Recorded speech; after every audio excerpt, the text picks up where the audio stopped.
ఎప్పటికైనా సొంతం. రాదురా ఏ విజయం నీ కోసం నా కోసం, ఎటుపోదురా నువ్వు చేసిన కష్టం ఎప్పటికైనా సొంతం.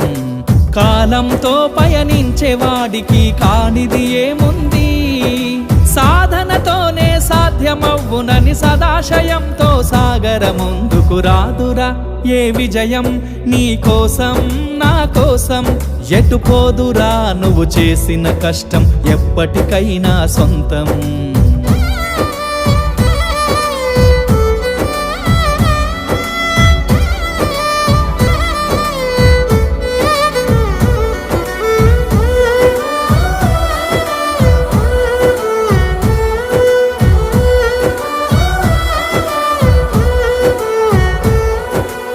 ఆకాశంలో అలలాగా పోయే ఆ పక్షులనే చూడు, అనుకున్న